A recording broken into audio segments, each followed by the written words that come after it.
Hi everyone, this is Dr. Mike, host of the free iTunes podcast, Psychiatric Secrets Revealed with Dr. Mike, but that's not why I'm here today. This is another Saving Savvy episode called Speedlight 101. This episode is really designed for that photo enthusiast who's just starting out and looking to buy their first flash gun. What's a flash gun? This is a flash gun.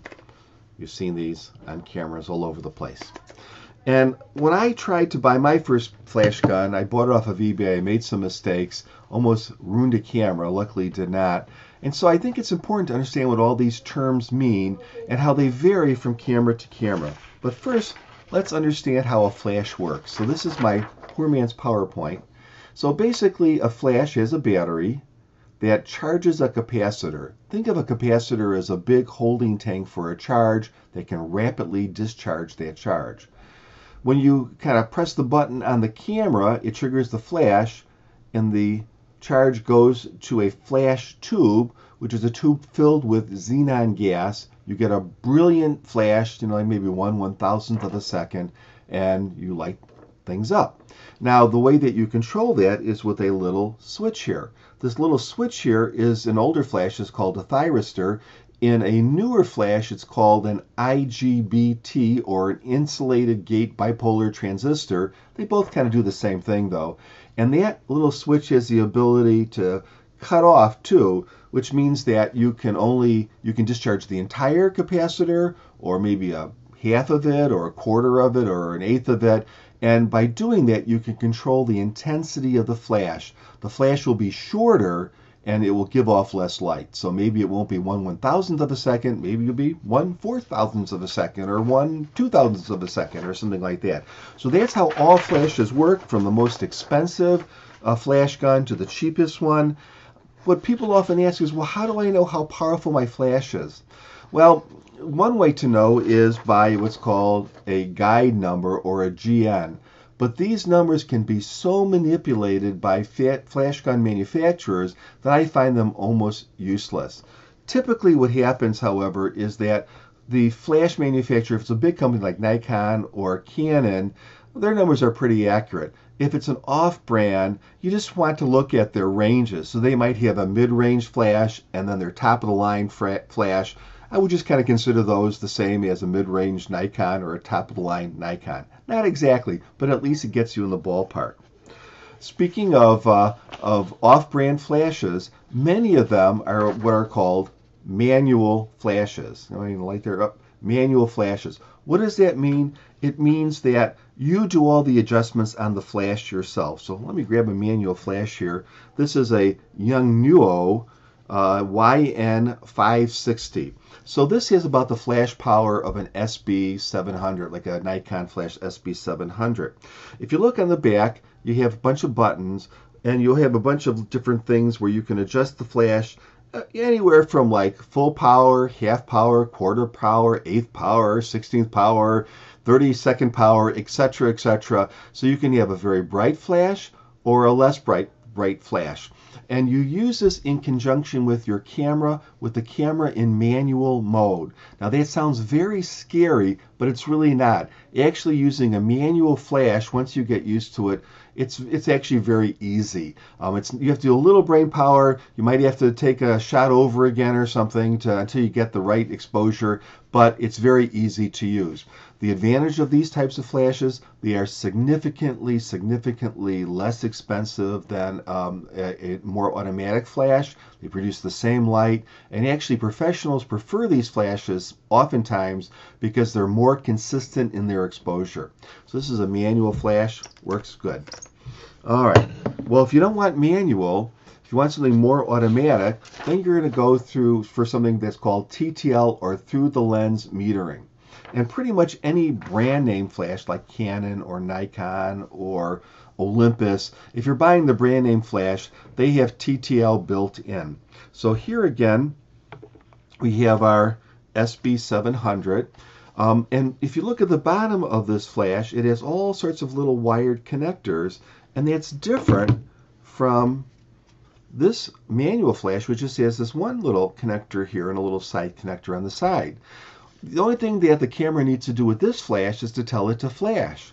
But when you take an SB700, for instance, and you connect it to the hot shoe, called a hot shoe, by the way, because it's electrically active.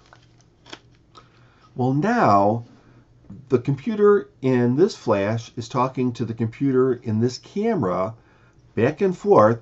Any changes that I make in the camera, the flash will compensate.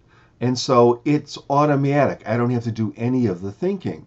It's great, but it's less consistent shot to shot than a manual flash. But it works really very, very well.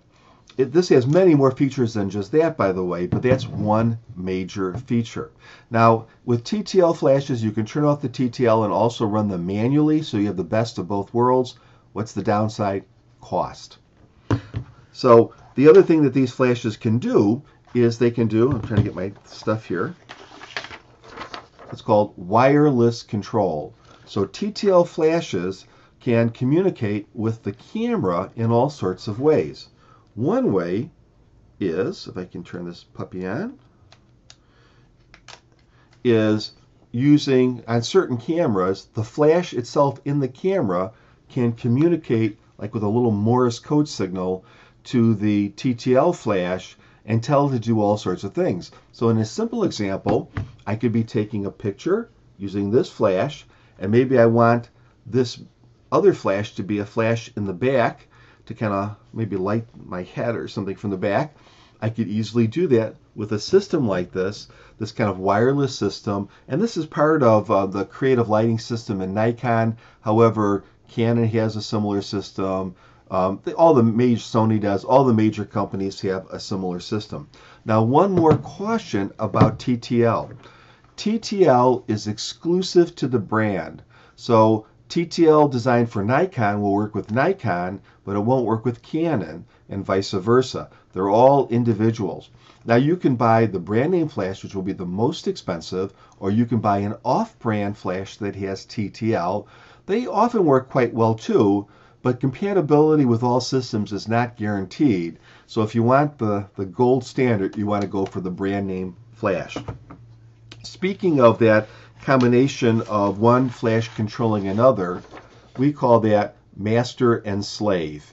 So if this flash on my camera is actually controlling this TTL flash, which is maybe on a stand someplace completely off the camera, this guy is the master because he's the controller. This is the slave that's following the directions from the master.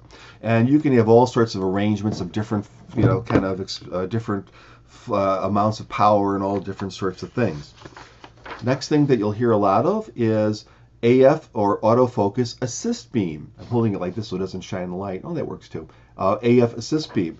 So TTL, but not manual, TTL flashes often will have a little infrared beam that comes off the flash and assists the camera in focusing. So it provides another source of light, although it's infrared light so you wouldn't see it. So that's very cool. This SB700 uses two beams. This mother of all flashes, the SB900, uses three beams. And a lot of flashes will just use a single beam. But that autofocus is another additional benefit that you get from TTL flashes. Another term that you might hear of in different ways is zoom, zoom head, power zoom, auto zoom. Now, I can show you this in this very inexpensive little flash here. What is this? This is a Precision Design DSLR 300. This flash, the flash tube is right about here, and you have a lens on the front to kind of diffuse the light. And when this flash head is in this position, it gives you a big ball of light, so a big broad piece of light. But let's say I wanted to flash something that was really far away. If I pull out this lens, now this is more like a spotlight, and I can do it to varying degrees to kind of make that light more broad or more focused, depending on what I want to shoot.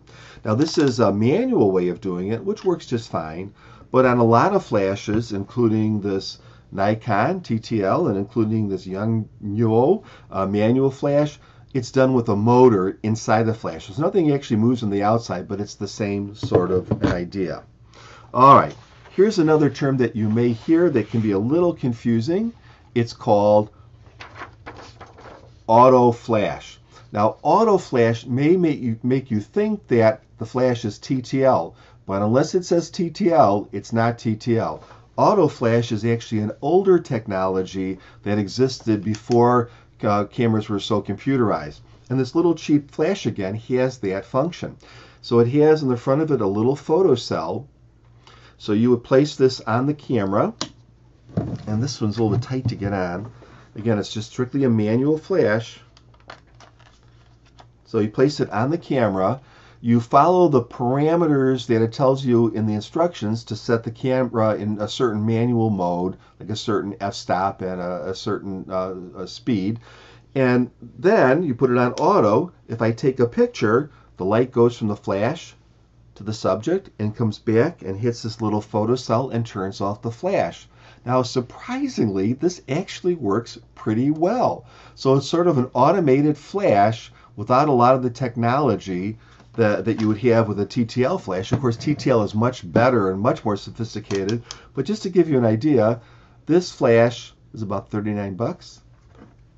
This 900 series flash, at least 10 times more.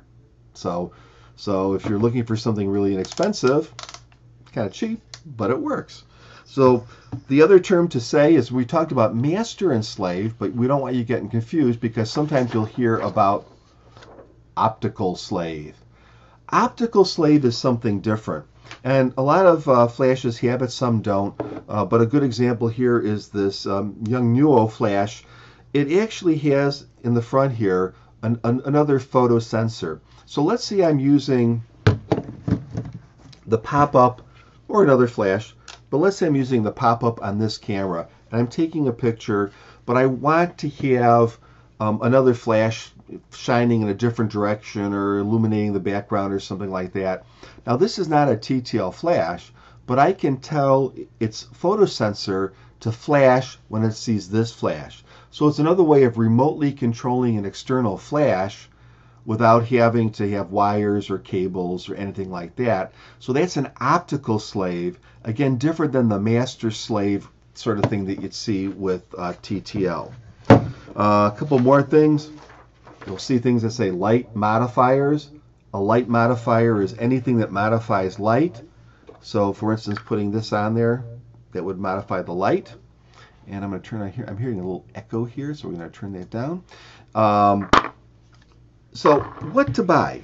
What to buy? The question is, if you have endless money, I would definitely say, or if you have enough money, I would definitely say go with a brand name. So if you have a Canon camera, get a Canon flash.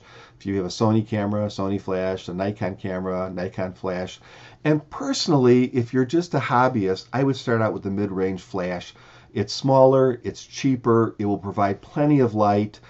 They're very sophisticated nowadays. You'll get more flashes per battery charge, or they use like AA's, but you usually get the rechargeables.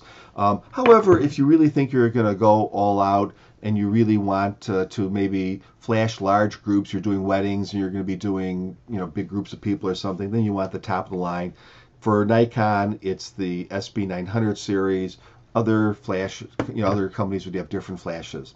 Does that mean that you shouldn't buy a manual flash? Absolutely not. I mean, if you get a flash like this YN 560 or 562, this is an excellent flash for about 70 bucks. It's really cheap. It's pretty well built. And with a little brain power, you're going to be able to do a lot of different things. And with a little creativity, you can do all sorts of off-camera flash stuff and everything too. This little flash here was just kind of a surprise flash that I got. I mean, very inexpensive. This surprisingly worked well too. It's only about $39. I mean, you can't beat it. It's quite bright, works well, flashes all the time. What would I say about a flash like this? I say, well, I would say if you really have to get an external flash and if you couldn't afford anything else, definitely I would consider this. What don't I like about it? Well, I think the construction is pretty cheap, and it has this one little switch on the back that's like a little micro switch, doesn't feel very sturdy. So I don't know how long this would last, but if this was the best you could do, I definitely would do it. Now, what's the caution that I would give you? And that is, trigger voltage has to be less than 6 volts. And what that means is that these newer flashes require a pretty low amount of voltage to trigger the flash. Older flashes for older cameras could have tremendously high voltage, and that could definitely damage your digital camera. So you don't necessarily want to use grandpa's flash that he had in a back drawer and he's willing to give you, or like I did, buy a flash without knowing what I was doing off of eBay. Got an older flash. Luckily, I read about it before I plugged it in the camera, but that would have destroyed my camera. You really want, if you're going to buy a used flash, definitely go through a reputable dealer like a local camera shop. So with that, I would say have a great day, and please give my podcast a listen. It's free on iTunes. Thanks for watching.